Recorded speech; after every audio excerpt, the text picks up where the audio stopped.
Danny Segura for MMA Junkie here in Miami at the Karate Combat 52 event. Aljo, first impressions of Karate Combat. Have you been to one before or is it first time? I've been to one. I've competed in one in Nashville. Yeah, it's always a great environment. The fans are nuts. I love it. It's a show, right? Like you enjoy that aspect of it? Oh, 100%. That's what it's all about, the entertainment. Yeah. So talk to me. We're coming off a huge event, the first pay-per-view of the year, UFC 311. Your boy Merab Dvalishvili defended his belt against Umar. What'd you think of his performance? Were you sweating there a little bit? You know, maybe the first couple rounds a little close, right? And then he took over. But your overall impressions of the fight, how'd you feel about him? Overall, I thought it was a great fight. He fought exactly what we thought he would do. Just watching tape, we just didn't think. We know Umar is good, but we just didn't think he was tested yet. So we knew this was going to be the real test. Fighting one of the best guys, if not the best guy, obviously the champ, beating champion after champion.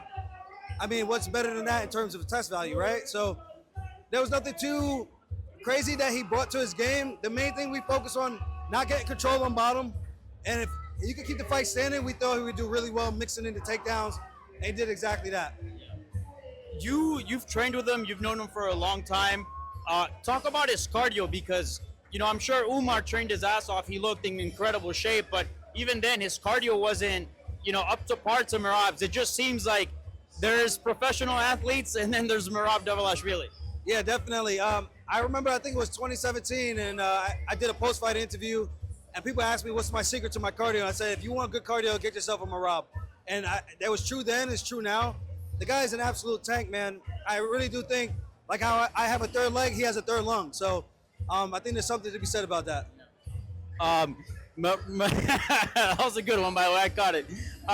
Merab, first title defense, but he's on a crazy streak, has beaten a bunch of former champions, in Sean O'Malley, Peter Yan, you name them. But you yourself hold the record for the most title defenses.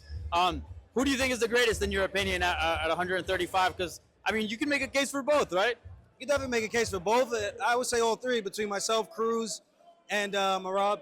The one thing with Cruz, obviously he doesn't have the most title defenses in UFC history, but in WC history, him coming over, unifying the belts, I think there's something to be said about that. So if people were fans from back then, obviously if you're just counting the UFC, it just depends on what people value, So it just really depends on that. And I think maybe one more defense of Merab's, I would think the clear front runner for that. He's beaten all the former champs already.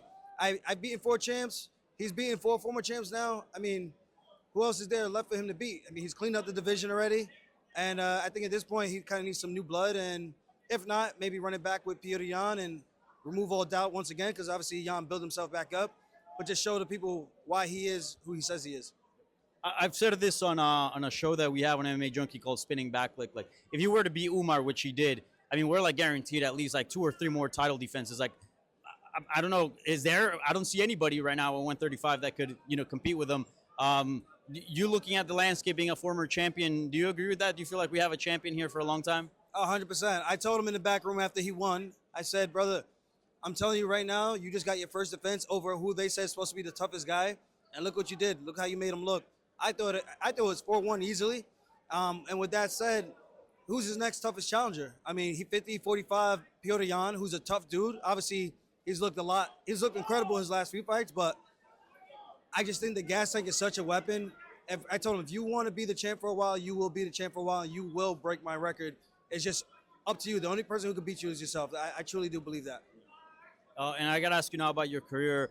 Last time we saw you was against Evlev. You came up short, but has there been discussions as to what is next, and where do you feel you're at in your career right now? Because you've done so much, right? But at the same time, you're still young, and you still look good in that fight, even despite the defeat. Where are you at in your career? What's your mentality at? What do you think is next? I feel great.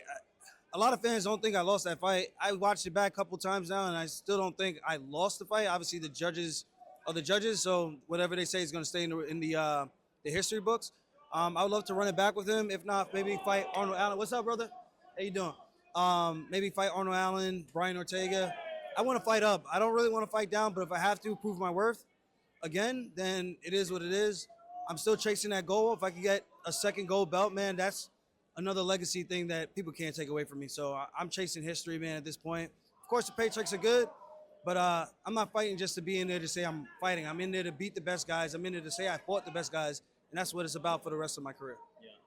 How far do you think you are from the belt? Because you are a big name, you are a former champion, and as you mentioned, those two names right there, those are big names. Like I would assume you beat one of those contenders, and you're in talks again.